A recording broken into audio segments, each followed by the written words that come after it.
Hi viewers! ఇల్లు కట్టాలనుకుంటున్నారా? అయితే ఈ వీడియో మీకోసమే. ఎలా కట్టాలి? ఏం చేయాలి? మనీ, మెటీరియల్, మ్యాసన్స్, కాంట్రాక్టర్ ఎక్కడి నుండి మొదలుపెట్టాలో అర్థం కావట్లేదా? అయితే చూసేయండి మన శ్రీ కన్‌స్ట్రక్షన్ ఛానెల్.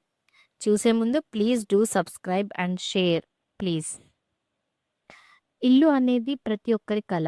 ఆ కలను నిజం చేసుకోవాలంటే ఫస్ట్ ఏం చేయాలి అనేది తెలుసుకోవడం చాలా ముఖ్యం. ఈ వీడియోలో ఇల్లు నిర్మాణం ప్రారంభించే ముందు తప్పనిసరిగా తెలుసుకోవాల్సిన కొన్ని ఇంపార్టెంట్ స్టేజెస్ ఏంటో చూసేద్దాం. వాటినే మనం ప్రీ కన్‌స్ట్రక్షన్ స్టేజెస్ అని అంటాము. దాంట్లో ఫస్ట్ వచ్చేసి స్థలం ఎంపిక, సైట్ సెలక్షన్. సో, సైట్ ఉన్నవారైతే ఓకే. ఈ కొత్తగా సైట్ కొనాలనుకునేవారు మాత్రం కొన్ని స్పెసిఫికేషన్స్ చూడాల్సి ఉంటుంది. రోడ్ యాక్సెస్, నీటి facility, ah, land future development, future value అలాంటివి కొన్ని చూసుకొని సైట్‌ని సెలెక్ట్ జేసుకోవాలి. అండ్ నెక్స్ట్ వచ్చేసి సర్వే అండ్ సాయిల్ టెస్ట్, నేల పరీక్ష. ఆహ్, మనం ఇల్లు కడుతున్నామంటే దాని యొక్క లైఫ్ పీరియడ్ చాలా ఇయర్స్ ఉంటుంది కదా! అందుకే ఫస్టే మనం మన బిల్డింగ్ కట్టబోయే సాయిల్ యొక్క క్యారెక్టరిస్టిక్స్ తెలుసుకోవడం చాలా ముఖ్యం. సో, తెలుసుకోవడం వల్ల ఉపయోగాలేంటి? ఫౌండేషన్ డిజైన్ నిర్ణయించుకోవచ్చు. సాయిల్ బేరింగ్ కెపాసిటీ తెలుస్తుంది. And safety for the building గూడా చూసుకోవచ్చు. సో, నార్మల్‌గా అయితే కొన్ని కొన్ని సాయిల్స్ యూజ్ అవుతాయి కదా! పంటకైతే ఒకలాంటి సాయిల్, కన్‌స్ట్రక్షన్‌కైతే ఒకలాంటి సాయిల్ అలా. మనకి సాయిల్స్‌లో డిఫరెంట్ టైప్స్ ఆఫ్ సాయిల్స్ ఉంటాయి. శాండ్, సిల్ట్, క్లే, సాఫ్ట్ అలాంటివి కదా! Black cotton soil, red soil అలాంటివి. సో, దీంట్లో మనకి లోమీ సాయిల్ అని ఉంటుంది. అంటే mixture of sand, silt, clay etcetera అట్లా లోమీ సాయిల్ అంటారు. ఆ లోమీ సాయిల్ అయితే most preferable for residential building. Okay. Next వచ్చేసి హౌస్ ప్లాన్ అండ్ డిజైన్. ఇల్లు ఎలా ఉండాలి అనేది ఆర్కిటెక్ట్ అండ్ ఇంజనీర్ ద్వారా ప్లాన్ చేయాలి.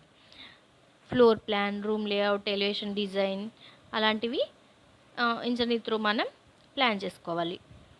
అండ్ నెక్స్ట్ వచ్చేసి ప్రభుత్వ అనుమతులు, బిల్డింగ్ పర్మిషన్స్. ఇల్లు కట్టడానికి మున్సిపాలిటీ ఆర్ పంచాయత్ అప్రూవల్స్ అనేవి తీసుకోవాలి. కొన్ని important approvals building plan approval, layout approval, local authority permissions ఇలాంటివి కొన్ని ఇంపార్టెంట్ పర్మిషన్స్ అనేది మనం తీసుకోవాల్సి ఉంటుంది.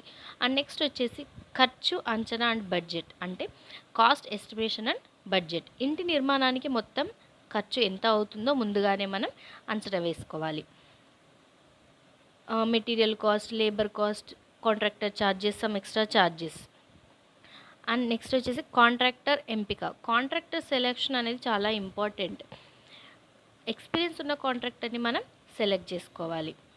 సెలక్షన్‌లో చూసుకోవాల్సినవి అంటే during selection previous work experience ఏంటి? ఎఫిషియన్సీ ఏంటి? బడ్జెట్ ఎంత చెప్తున్నారు? టైమ్ మేనేజ్‌మెంట్ ఉందా లేదా? పీరియడ్ ఆఫ్ టైమ్‌లో కంప్లీట్ చేస్తారా లేదా? ఇవన్నీ చూసుకోవాల్సి ఉంటుంది.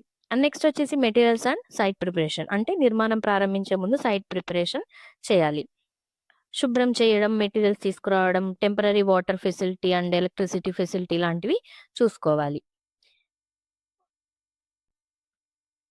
ఇవండి pre construction stages. Site selection, soil and survey test and plan and design permissions, estimation, budget, contractor selection and site preparation. Now everything is ready for construction.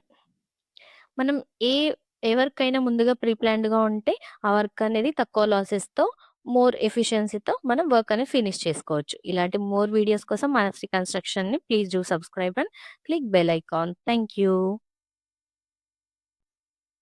Next వీడియోలో construction stages ఏంటో చూసేద్దాం.